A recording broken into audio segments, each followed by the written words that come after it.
Vamos começar pelo Felipe Luiz. Ele está liberado para a estreia no Campeonato Brasileiro? Pois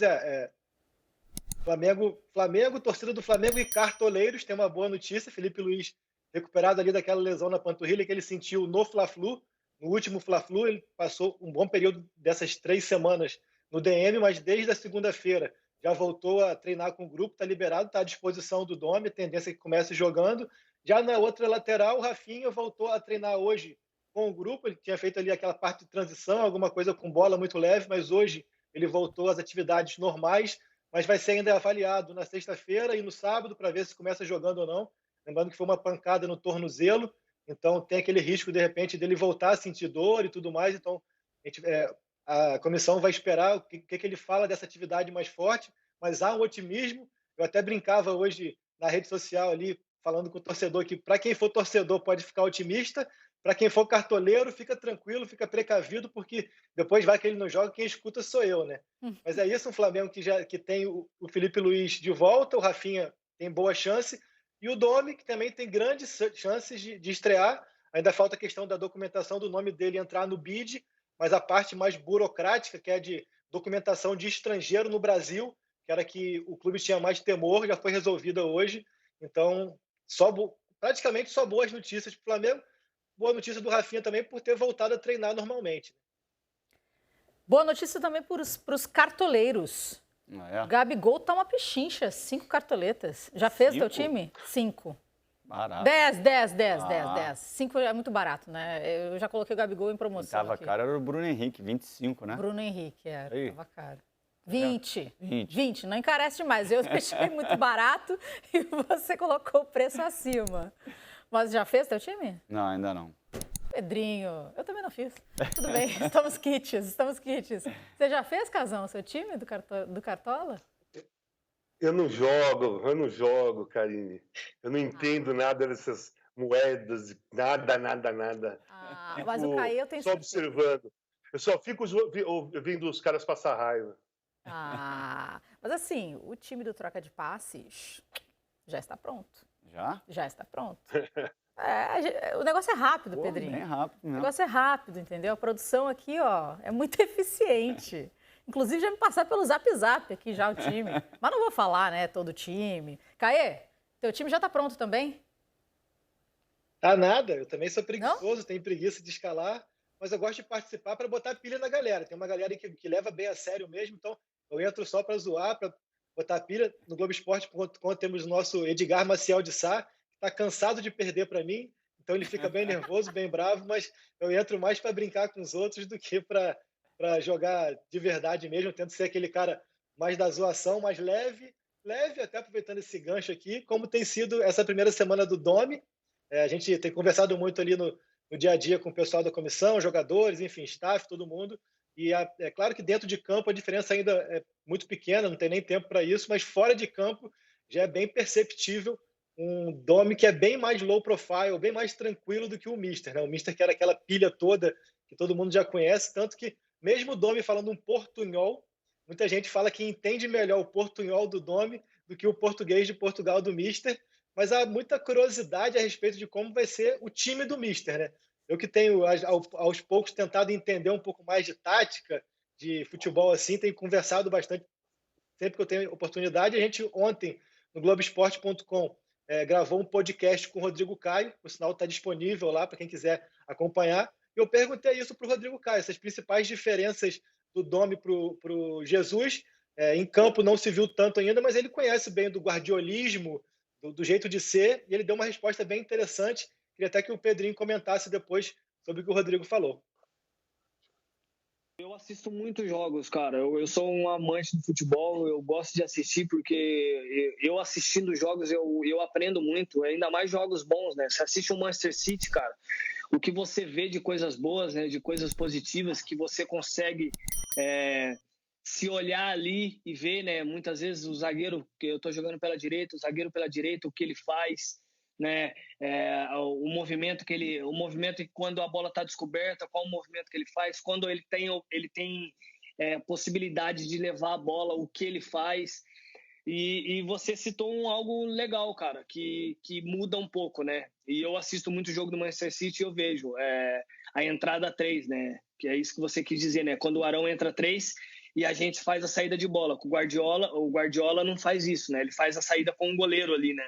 Um pouco mais atrás, os 2 zagueiros um pouco mais aberto e esse volante, que é o Arão, que fica como ele vinha um pouco mais atrás, fazendo mais ou menos 3 ali. O time do Guardiola não faz isso, né? O volante, que é o pivô, né? E aí, Pedrinho? Não, é interessante até o linguajar, né, do Rodrigo Caio, né? Quando ele fala bola descoberta, bola coberta, isso para a galera que está em casa tá achando que a bola tá com cobertor. Mas não é. Explica pra gente então também. O zagueiro, quando ele está vendo a bola, né, vamos fazer o contrário. O adversário está conduzindo a bola e você está de frente para ela e não tem nenhum parceiro teu, nenhum companheiro teu que a bola está coberta, aí você tem um tipo de comportamento.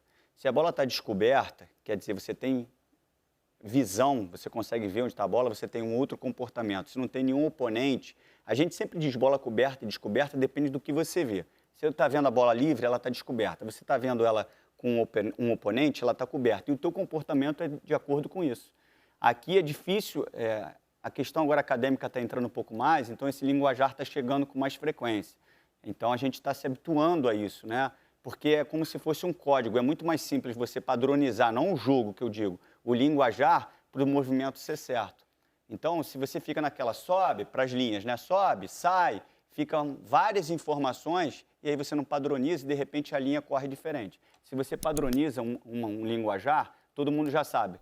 Vamos dizer, associamos aqui, ó, chegamos num acordo, vai ser sobe. Então falou sobe, todo mundo já sabe. Se não um fala sobe, o outro adianta, o outro...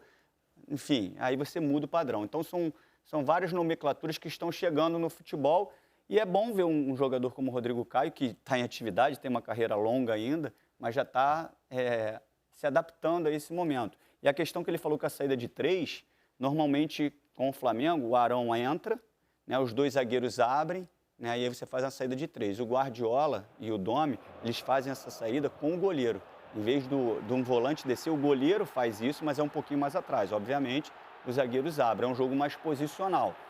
O jogo de posse do Domi, desculpa me alongar, ele precisa muito do terreno, do gramado. Porque, às vezes, ele está lá na linha de fundo, ele não desperdiça a área, bola na área, porque se ele tem um conceito de jogo que ele precisa ter a bola, quando ele cruza na área, por cruzar, ele está perdendo esse conceito. Porque ele está botando a bola em disputa. Então, ele só faz esse cruzamento quando for um passe para um companheiro. Se ele não vai dar o passe, ele recua e a bola vai lá no goleiro. Então, ele usa muito o goleiro. E o gramado bom ajuda. Se você vai recuar com os gramados ruins que nós temos, ele pode correr um risco. Então, ele vai ter que se adaptar também até o campo. Ó, nós vamos jogar no campo tal. Então, a gente não vai poder fazer isso. Então, é um momento até de conhecer, por isso que demora mais para os estrangeiros se adaptarem. Jorge Jesus foi um acaso. Foi uma coisa assim muito diferente. Já vou passar a palavra para o Casão. Eu só queria contar para quem está assistindo o Troca de Passes também. A gente foi conversando nos bastidores, eu e o Pedrinho, antes de entrar no ar. E um dia eu estava, enfim, falando outras coisas e falei para ele, pô, depois do almoço você pode, né, ligar. Ele, não, depois do almoço eu estudo. Aí eu disse, tá fazendo um curso? Ele, não, eu estudo futebol. E eu, toma, né? Aí eu disse, pô, ele faz a lição de casa, mas a gente também faz. Você estava falando dessa saída, o nome dessa saída de bola que você estava falando é lavopiana. Você acha que também? Viu? Deixa eu anotar aqui. Deixa eu anotar aqui. Tabelinha funciona aqui. Muito bom. Agora tá contigo a bola, Casão.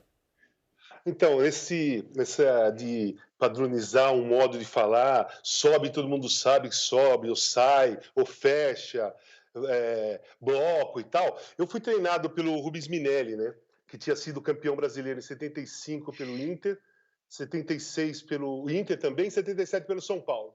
E ele gostava que ele fazia... O Marinho Pérez veio do Barcelona em 76 e colocou, junto com o Rubens Minelli, aquela saída, tipo a seleção da Holanda, né? O Barcelona fazia isso, que o Cruyff jogava e tal. E quando eu treinei com ele, ele fazia essa jogada da defesa sair, ou no escanteio, na hora que rebate, sai todo mundo, só que ele usava sempre um código. Ele combinava um código por jogo, que é uma palavra curta. Um código por jogo para fazer esse tipo de jogada para que o adversário não percebesse. Então, por exemplo, vai jogar Corinthians e Palmeiras, ele era treinador do Corinthians. Nesse jogo, a palavra-chave era rato. Então, o zagueiro, que era o líder dessa saída, quando tinha o cruzamento do escanteio, quando a bola vinha, ele já falava rato. O cara tirava de cabeça e o time saía todinho. No outro jogo era sapo, no outro passarinho, exatamente para quebrar essa percepção que os caras são inteligentes. Você faz isso 3, 4 vezes no jogo, o adversário já fala, você viu? Quando o cara grita isso aí, eles vão sair. Então, o Rubens Minelli, que já era um cara adiantado naquela época, já era um treinador bem avante do tempo, ele já tinha esse tipo de código único para cada jogo, de um tipo de jogada para iludir o adversário.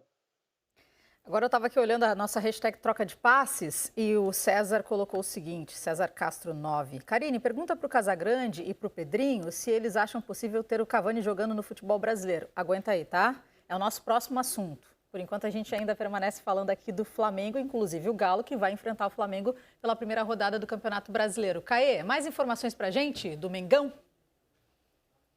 Não, basicamente é isso que a gente já debateu aqui, algumas informações mais de conhecimento público, mas que são bem interessantes. O Flamengo que começa a defender o título com um formato quase que, não sei se inédito, mas é muito difícil um campeão brasileiro, da forma que foi campeão, chegar no ano seguinte com 10 titulares dos 11 do ano passado.